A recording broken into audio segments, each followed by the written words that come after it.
Welcome students, তোমরা দেখছো DM coaching with Debarati. আজকের ক্লাসে আমরা আলোচনা করতে চলেছি বেসেল নর্মস। বেসেল নর্মস যেটা হচ্ছে মানি অ্যান্ড ব্যাঙ্কিং চ্যাপ্টারের মোস্ট ইম্পর্ট্যান্ট একটা সেক্টর।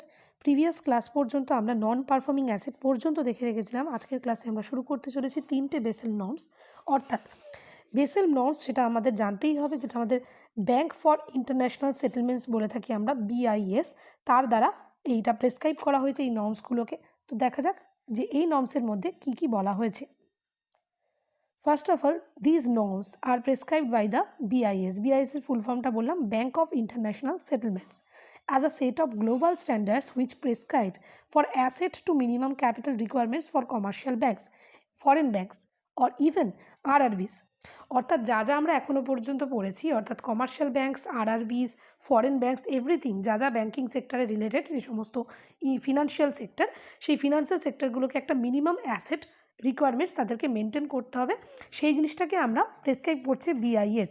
তো Bessel is a city of Switzerland. এটা কিন্তু প্রচণ্ড ইম্পর্ট্যান্ট যে বেসেল নর্ম যেটাকে বলছি, সেটা হচ্ছে বেসেল একটা জায়গার নাম যেটা অবস্থিত হচ্ছে আমাদের সুইজারল্যান্ডে। তো সুইজারল্যান্ডের এই which is also the headquarter of BIS, যেটা বলছি আমরা ব্যাঙ্ক অফ ইন্টারন্যাশনাল সেটেলমেন্টস। তো সেখানকার এই BIS এর হেডকোয়ার্টার থেকে আমরা জানতে পারছি, যেটা 1930 সালে স্থাপিত হয়েছে, সেখান থেকে বলা হচ্ছে যে এখানে 3টে নর্মসের কথা, যে 3টে নর্মসকে আমরা 3টে নামে ডাকতে পারছি, যেটা হচ্ছে বেসেল নর্মস 1, বেসেল নর্মস 2 এবং বেসেল নর্ম 3, যেটা আমরা চার্টের মাধ্যমে দেখতে পেলাম। In the total BIS is owned by 62 central banks. এই BIS এর ক্যাটাগরির আন্ডারে 62টা সেন্ট্রাল ব্যাঙ্কস, সমস্ত অল ওভার আমাদের গ্লোবাল যে যত দেশ রয়েছে সেই সমস্ত দেশের 62টা সেন্ট্রাল ব্যাঙ্ক এখানে ইনক্লুডেড রয়েছে। এক্ষেত্রে আমরা এই BIS, যারা হচ্ছে BIS নর্মটাকে ফলো করে। তো এরপরে আমরা দেখব বেসেল নর্মস 1 কি বলা হয়েছে। Bessel norm 1 1988 Bessel committee on banking supervision, যেটাকে BCBS বলা হচ্ছে, তাদের ক্যাপিটাল মেজারমেন্ট সিস্টেমকে ইন্ট্রোডিউস করে, যেটাকে বলা হচ্ছে Bessel capital accord, also known as Bessel 1। অর্থাৎ ফুল ফর্মটা কী হচ্ছে, বেসেল ক্যাপিটাল অ্যাকর্ড। 1988 সালটা মাথায় রাখতে হবে, এই সময় এইটা ইন্ট্রোডিউস করা হয়েছে। It focused only on credit risk, যেখানে শুধুমাত্র ব্যাঙ্কিং সেক্টরে ক্রেডিট ডিফল্ট যাতে না হয়, ক্রেডিট রিলেটেড যাবতীয় ঝুঁকি বা লিকুইডিটি সমস্ত কিছুর দিক থেকে সেই জিনিসটাকে ফোকাস করে এই বেসেল নর্মসকে তৈরি করা হয়েছে। It prescribes minimum capital requirement 8% of the risk weighted assets, যেটাকে আমরা শর্টে বলি RWA। ব্যাংকের যে রিস্ক ওয়েটেড অ্যাসেট তার 80% হচ্ছে আমাদের, এটা প্রেসক্রাইব করে যে 80% ক্যাপিটাল মিনিমাম, এটা মিনিমাম ক্যাপিটাল রিকোয়ারমেন্ট যেটা একটা ব্যাংকের থাকা উচিত। ইন্ডিয়ান অ্যাডাপ্টেড বেসেল 1 নর্মস কোন সালে, যেটা মোস্ট ইম্পর্টেন্ট সেটা হচ্ছে এই পয়েন্টটা, সেই পয়েন্টটা হচ্ছে কত সালে বেসেল নর্মস 1কে ইন্ডিয়ান RBI সেটাকে অ্যাডাপ্ট করে, সেটা হচ্ছে 1999। এই রুলটাকে ফলো করা শুরু করে। RBI ইস্যু করে একটা গাইডলাইন, যেখানে বলা হচ্ছে যে মেনটেন এ CRAR, যেটাকে বলা হচ্ছে capital two risk asset ratio, অর্থাৎ ক্যাপিটাল কত আছে এবং কতটা ক্যাপিটাল হচ্ছে রিস্কে রয়েছে, সেই সেক্টরের একটা রেশিও ক্যালকুলেট করা খুব প্রয়োজন, সেটা RBI দ্বারা ডিক্লেয়ার করা হয়, যেটা হচ্ছে বেসেল নর্মকে মাথায় রেখে। অর CAR, যেটাকে আমরা বলি capital adequate ratio of 9% by every SCB। SCB মানে শিডিউল কমার্শিয়াল ব্যাঙ্ক। প্রত্যেক কমার্শিয়াল ব্যাঙ্কে 9% total capital adequate ratio maintain করতে হবে অ্যাকর্ডিং টু বেসেল নর্ম 1। এক্ষেত্রে CRAR এক্স্যাক্টলি কি সেটা নিয়ে একটুখানি ডিটেলে বলা হয়েছে। CRAR দেখো বলছে, it is defined as proportions of banks total risk weighted asset that are held in the form of shareholders equity and certain other defined class of capitals. এখানে CRR বা CRAR দুটোকেই আমরা বলতে পারি tyre 1 tyre 2 capital যা যা রয়েছে ব্যাংকের বা SCBর, সেটা ডিভাইডেড বাই, এটা একটা রেশিও, প্রথম থেকে বলছি না, এটা একটা রেশিও। তো সেই রেশিওটা কি ডিভাইড করতে হবে কিসের দ্বারা, টোটাল রিস্ক ওয়েটেড অ্যাসেটের দ্বারা। তো টায়ার 1 ক্যাপিটালের মধ্যে কী থাকে এবং টায়ার 2 ক্যাপিটালের মধ্যেই বা কী থাকে। টায়ার 1-এর মধ্যে থাকে শেয়ার ক্যাপিটাল, সেই SCBর কত শেয়ার ক্যাপিটাল রয়েছে, ডিসক্লোজ রিজার্ভস কত অ্যাসেট রিজার্ভ রয়েছে, সেগুলোকে ডিভাইড করতে হবে আমাদের রিস্ক ওয়েটেড অ্যাসেট দ্বারা। এবং টায়ার 2 বলতে বোঝানো হচ্ছে যে রিমাইনিং রিজার্ভস, এগুলোর মধ্যে টায়ারের 1-এর মধ্যে কভার হয়নি যেই টপিকগুলো, সেই অ্যাসেটগুলো হচ্ছে আন্ডার দ্য টায়ার 2 অ্যাসেট। সেটি টায়ার 2 অ্যাসেটের মধ্যে টায়ার 1 এবং টায়ার 2 মিলিয়ে যে টোটাল অ্যাসেট সেই এসসিবিকে ডিভাইড করতে হবে সেটাকে টোটাল রিস্ক ওয়েটেড অ্যাসেট দিয়ে। অর্থাৎ তাহলেই আমরা পেয়ে যাব সিএআর এবং সিআরএআর। এই পার্সেন্টেজ মিনিমাম 9% হতে হবে কোনো এসসিবির। এটা হচ্ছে আরবিআইয়ের গাইডলাইন্স অনুযায়ী আমরা দেখতে পাচ্ছি, যেটা অ্যাডপ্ট করা হয়েছে 1999 থেকে। এরপরে আমরা চলে আসব বেসেল 2 নর্মস। বেসেল 2 নর্মস হচ্ছে 2004 সালে পাবলিশ করা হয়েছে, খুব ইম্পর্টেন্ট ইয়ারটা। Basel 2 was consider to be refined and reform version of the Basel 1। দেখো, কোনো একটা ভার্সান যখন শুরু করা হয় সেই ভার্সানে বেশ কিছু ব্যাকলগ থাকে, মানে কিছু এমন অসুবিধা যেগুলোকে স্কিপ করা পসিবল হচ্ছে, বিভিন্ন ক্ষেত্রে এমন কোনো ফাঁক তৈরি হয়ে যাচ্ছে, কোনো ফাঁক থেকে যাচ্ছে, সেই জিনিসটাকে ভরাট করার জন্য বেসেল 2কে ইন্ট্রোডিউস করা হলো 2004-এ। সেখানে দেখো বলা হচ্ছে 3 পিলার অ্যাপ্রোচ আনা হলো, খুব ইম্পর্টেন্ট। বেসেল 2 নর্মসের মধ্যে আমরা 3 পিলার অ্যাপ্রোচ দেখতে পাচ্ছি। সেই 3টে পিলার কি? Minimum capital requirements, supervisory review এবং market discipline. Minimum capital requirements of 8% of the risk assets এবং concerned with 3 type of risk. এর মধ্যে 3টে রিস্কের কথা এখানে বলা হচ্ছে। এখানে যে রিস্ক অ্যাসেটসের কথা বলা হচ্ছে সেটা 8%ই রাখা হয়েছে। এর মধ্যে যেগুলো বলা হচ্ছে যে 3 ধরনের রিস্ক অ্যাসেট, যেই রিস্ক অ্যাসেটের কথা বলা হচ্ছে সেই রিস্ক অ্যাসেটকে আমরা কিভাবে ডিনোট করব। একটা হচ্ছে অপারেশনাল রিস্ক, সেকেন্ড হচ্ছে মার্কেট রিস্ক, আরেকটা হচ্ছে ক্যাপিটাল রিস্ক। অর্থাৎ এক্ষেত্রে অপারেশনাল যে রিস্ক, সেই অপারেশনাল রিস্কের মধ্যে যে অপারেশন, যখন ধরো কোনো একটা ব্যাঙ্কিং রেগুলেশন যখন চলে, একটা ব্যাঙ্কিং সেক্টর চলে, সেক্ষেত্রে সেই ব্যাঙ্কিং সেক্টরটাকে সঠিকভাবে পরিচালনা করার জন্য বা ম্যানেজমেন্ট করার জন্য বেশ কিছু অপারেশন ক্রিয়েট করতে হয়। ধরো কোনো একটা ব্রাঞ্চ কোথায় কি তৈরি হবে এসসিবির, সেগুলোকে দেখার জন্য সেটাকে আমরা বলতে থাকি যে অপারেশনাল রিস্ক।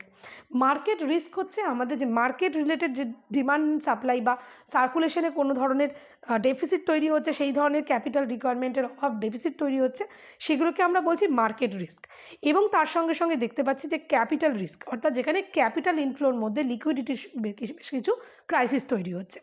তো সেগুলো হচ্ছে মিনিমাম ক্যাপিটাল রিকোয়ারমেন্টস। এর মধ্যে যে অ্যাসেট রিস্ক, সেগুলোকে 3টে ক্যাটাগরিতে কিন্তু ভাগ করলো। এবং যে 3টে পিলারের কথা, 3টে পিলারের অ্যাপ্রোচের কথা বলা হচ্ছে, সেই 3টে পিলার অ্যাপ্রোচের মধ্যে সেকেন্ড পিলারে দাঁড়িয়ে রয়েছে হচ্ছে supervisory review. Focus on banks internal process and systems. একটা ব্যাঙ্ককে পরিচালনা করার জন্য যে ইন্টারনাল প্রসেস সিস্টেমকে ফলো করা হয়, সেই প্রসেস রিলেটেড বেশ কিছু আমাদের রিভিশন বা সুপারভিশন, যেটা হচ্ছে সুপারভাইজ করার জন্য সেই কিছু রিভিউ নিয়ে আসা হলো, যে নর্মসগুলোকে একটা ব্যাঙ্কে ফলো করা প্রয়োজন। মার্কেট ডিসিপ্লিন বলতে কী বোঝাচ্ছে? Under it the banks were needed to develop and issue better risk management techniques. অর্থাৎ যখন এই রিস্ক ক্যাপিটালগুলোর কথা বলা হচ্ছে, এই রিস্কগুলো ক্রিয়েট হয় মার্কেটের থ্রু।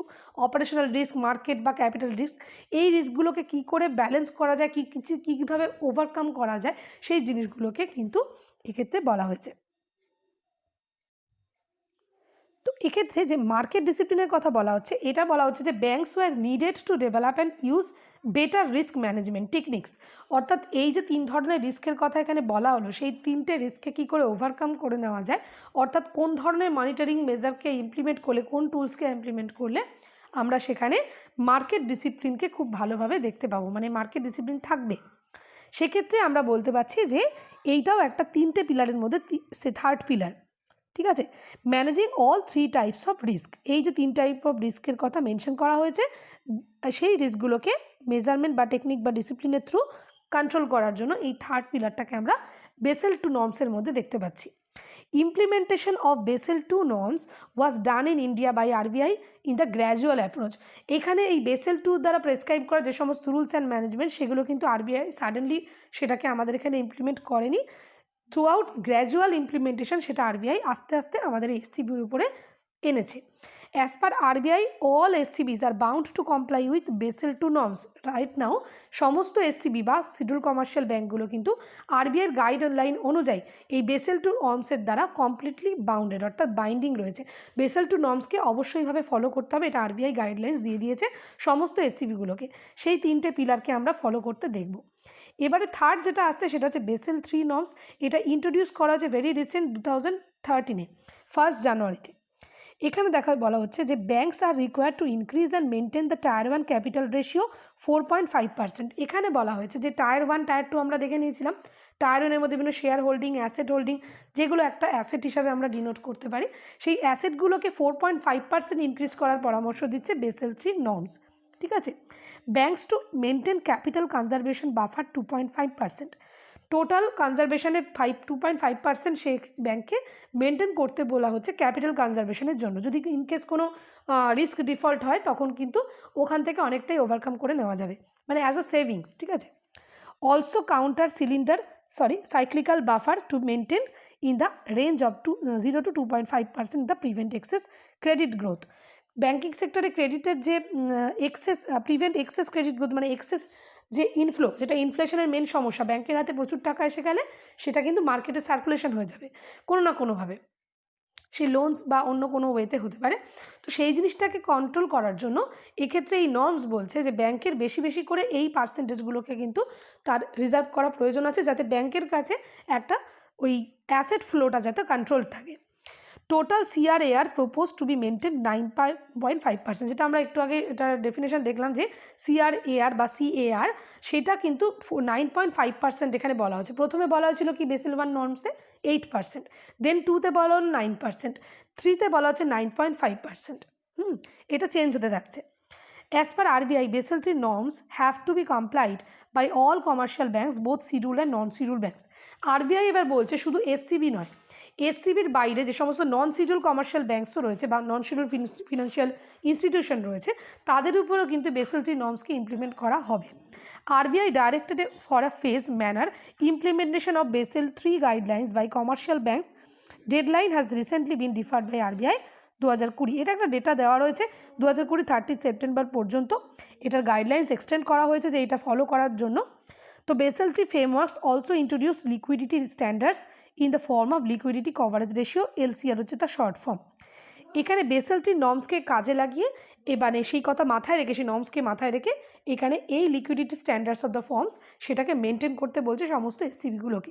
তো বেসেল 3 নর্মসের মাধ্যমে আমরা অলমোস্ট এটা মডার্ন ওয়ে অফ ডাইরেকশন আমরা দেখতে পাচ্ছি। এরপরে যে LCRের কথা এক্ষুনি বললো যে LCR বেসেল 3 বলছে ম্যানেজ করতে, সেই LCRটা নিয়ে একটু দেখে নেওয়া যাক। LCRের ফুল ফর্ম হচ্ছে liquidity coverage ratio. Liquidity coverage ratio is requirement under Basel 3 norms where banks are required to hold an amount of high quality liquid assets. High quality liquid assets মানে যেই অ্যাসেটগুলোকে যদি সাডেন কোনো প্রয়োজন হয়, কোনো crisis হয়, financial crisis হয়, তাহলে ব্যাংক সেটাকে সাডেনলি লিকুইড করে নিতে পারে। ঠিক আছে, সেটাকে হাই কোয়ালিটি লিকুইড অ্যাসেটস বলা হয়ে থাকে। সেটাকে বলা হচ্ছে that is sufficient to fund cash outflows 30 days। এতটা ফান্ড তাকে রিজার্ভ করা প্রয়োজন আছে যাতে আগামী 30 দিন তার কোনো ধরনের ক্যাশ ইনফ্লোজের কোনো বাধা না আসে। অলমোস্ট 30 days, 1 মাসের জন্য সেই হাই কোয়ালিটি লিকুইড অ্যাসেট তাকে সংরক্ষণ করা প্রয়োজন আছে। এটা হচ্ছে LCR বলছে। LCRের একটা ম্যাথমেটিক্যাল ইকুয়েশন রয়েছে, that is high quality liquid assets divide by total net cash flows. এটা যে রেশিও আমরা পাবো দ্যাট ইজ LCR। তো এখানে LCRের জিনিসটা আমরা বুঝতে পারলাম যে এন্টার SLR আমাদের এলিজিবল অ্যাসেটস। SLR CRR আমরা জানি, SLR এবং CRR মেনটেন করতে হয় এভরি ব্যাঙ্কস তাদের NDTL-এর উপর ভিত্তি করে, যেটা অলরেডি ক্লাসগুলোতে আলোচনা হয়ে গেছে। তো এখানে held by banks have been permitted to by RBI to consider high quality liquid asset for meeting LCR requirements. এই LCRটাকে দুটো ফর্মে ব্যাঙ্ক কিন্তু আমাদের রিজার্ভ ব্যাঙ্ক কিন্তু দুটো ফর্মে রিজার্ভ করতে বলছে, দ্যাট ইজ একটা হচ্ছে CRR আর একটা হচ্ছে SLR। এখানে শুধু বলছে হাই কোয়ালিটি লিকুইড অ্যাসেট রাখো, কিন্তু সেখানে আমাদের এই গাইডলাইন্স অনুযায়ী, আমাদের RBI অনুযায়ী সেখানে একটা ব্যাঙ্কে কিন্তু CRRও মেনটেন করতে হয়, SLRও মেনটেন করতে হয়। CRR এবং SLR কি অলরেডি ডিসকাস হয়ে গেছে, এখানে ছোটো করে এটাই বলবো, এগুলোই হচ্ছে হাই কোয়ালিটি লিকুইড অ্যাসেট। যদি ইমার্জেন্সি হয় সেখান থেকে কিন্তু ফান্ডিং হবে আগামী ক্রাইসিসের দিনগুলোতে। তো এখানে আমাদের লিকুইড কভারেজ রেশিওর সঙ্গে সঙ্গে কমপ্লিট করে ফেললাম। পরবর্তী ক্লাসে আমরা বেসেল নর্মসের পরেও বেশ কিছু টপিক বা যেটা বাকি রয়ে গেল এই চ্যাপ্টারের, সেটা আমরা নেক্সট ক্লাসে দেখে নেব। ঠিক আছে, তো আজকের ক্লাসটা এই পর্যন্ত রাখছি। দেখা হচ্ছে তোমাদের সকলের সঙ্গে নেক্সট ক্লাসে। ততক্ষণ সকলে টেক কেয়ার অ্যান্ড বাই।